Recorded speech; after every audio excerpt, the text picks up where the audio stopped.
bells of London ring with a feverish, almost desperate joy. It is September 1554. The city is a scene of carefully orchestrated celebration, a spectacle of hope laid over a bedrock of fear. At court, inside the Chapel Royal at Hampton Court, a solemn Te Deum is sung, the choir's voices soaring to the heavens. The news has spread like wildfire across the kingdom and across Europe, carried by sweating couriers on exhausted horses. After a lifetime of rejection, humiliation, and a brutal fight for her throne, Queen Mary I, a woman of 38, is pregnant. For Mary, this is not just a personal joy, it is a divine miracle, the culmination of a life of suffering. It is God's own blessing upon her marriage to the most powerful Catholic prince in Christendom, Philip of Spain. It is God's stamp of approval on her sacred mission, to tear England from the grip of Protestant heresy and return it once and for all to the loving arms of the Roman Catholic Church. This child is the living symbol of her victory, the heir who will make her Catholic restoration permanent. The letters go out to the courts of Europe, grandly announcing the coming of a new Catholic prince. The nursery is prepared with lavish care. The very cradle of her own mother, the noble Catherine of Aragon, is brought out of storage and draped in cloth of gold.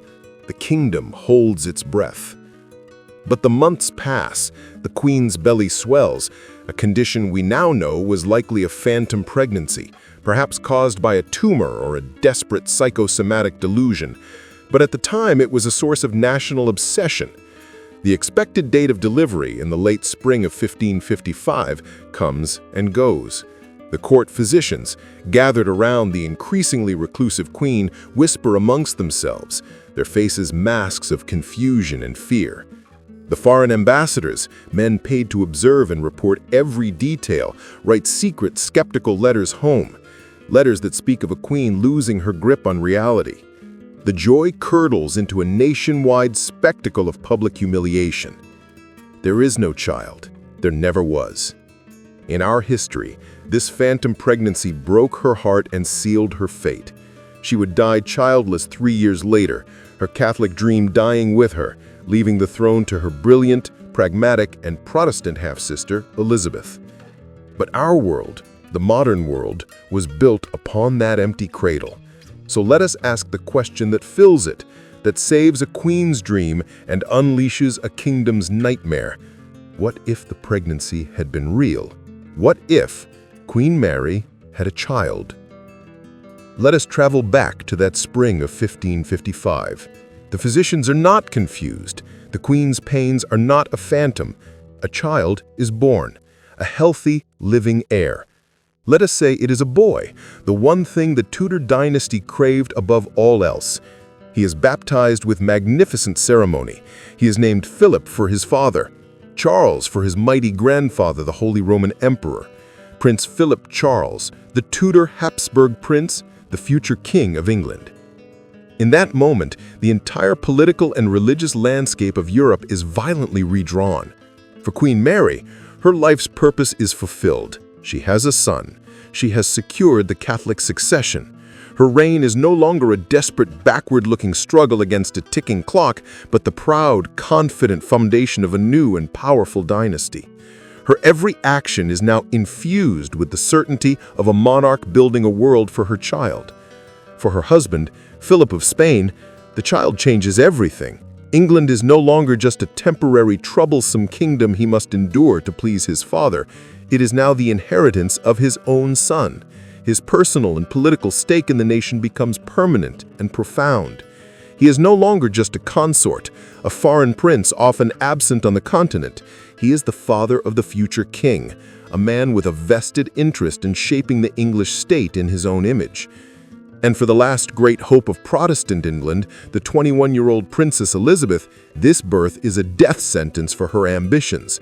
She is no longer the heir apparent, the woman that every Protestant plotter and disgruntled nobleman looks to as their future savior.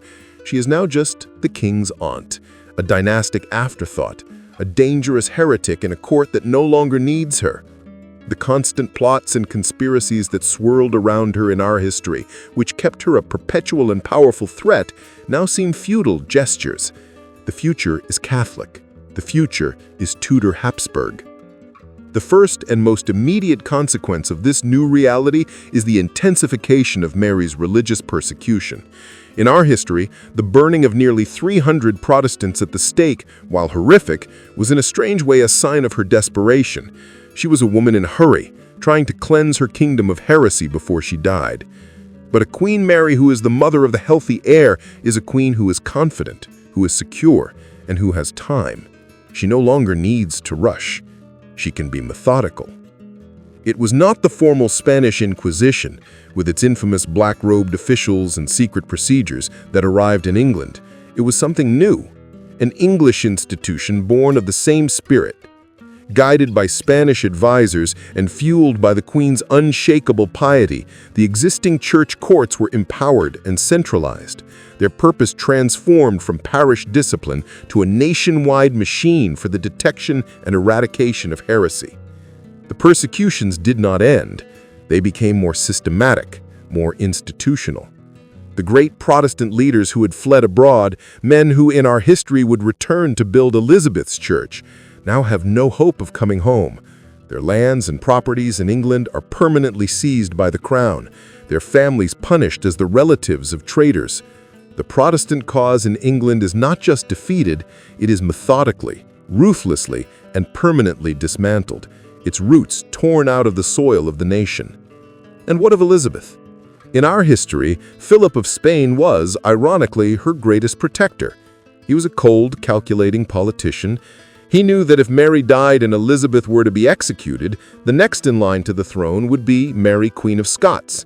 And Mary, Queen of Scots, was not just Catholic, she was a French princess, allied with Spain's greatest enemy, France. Philip preferred a pliable heretic in London to a French queen who could unite England and France against him. But with a healthy, Catholic, half-Spanish heir on the throne, that complex political calculation is gone. Elizabeth is no longer a necessary evil. She is simply a danger. The Wyatt Rebellion, a Protestant uprising against Mary's Spanish marriage, provided the perfect pretext. The pressure on Mary became immense. The Spanish ambassador, Simon Renard, a man who saw Protestantism as a venomous snake, whispered daily in the Queen's ear that to spare the heretic was to risk the soul and the life of the new prince. Hardline Catholic counselors, men who had seen their own families suffer under the Reformation, argued that mercy now was treason to the future.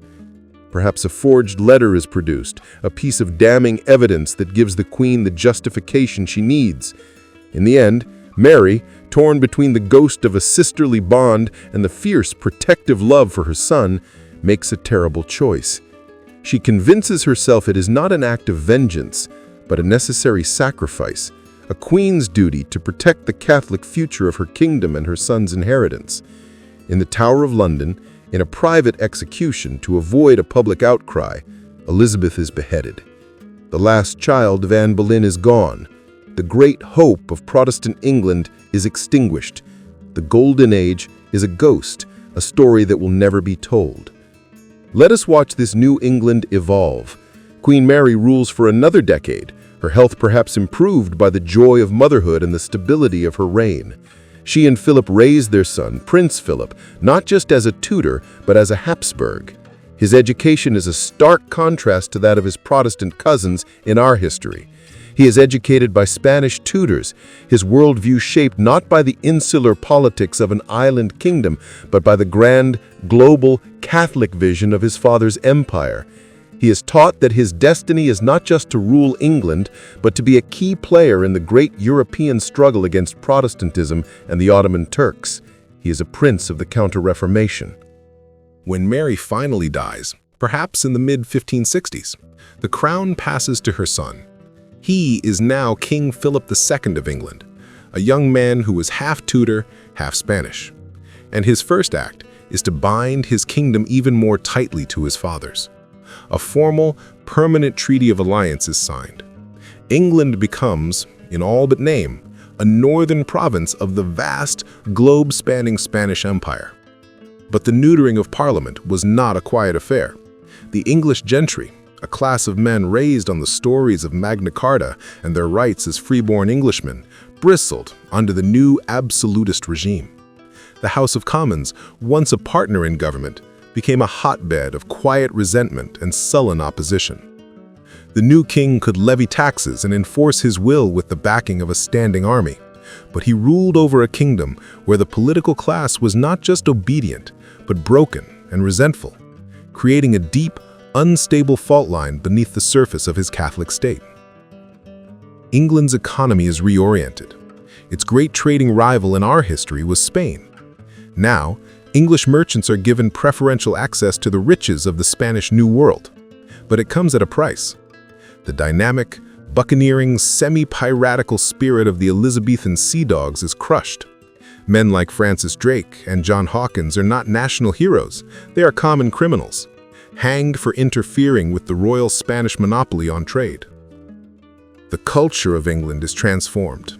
The Renaissance, which in our history blossomed into the unique, defiant, nationalistic genius of Shakespeare, takes a different path. It is a Catholic, Spanish-influenced Renaissance. The great themes are not of English history and national identity, but of Catholic faith, chivalry, and the glories of the Habsburg dynasty. The English language itself might evolve differently, absorbing more Spanish words and syntax. And what of the rest of the world? The Protestant Reformation is dealt a devastating blow. Without English money to pay their mercenaries, without English ports to shelter their sea-beggar pirates, the Dutch revolt is deprived of its most vital lifeline. The struggle becomes a longer, more desperate, and far bloodier affair. Perhaps it does not fail completely, but it is crippled.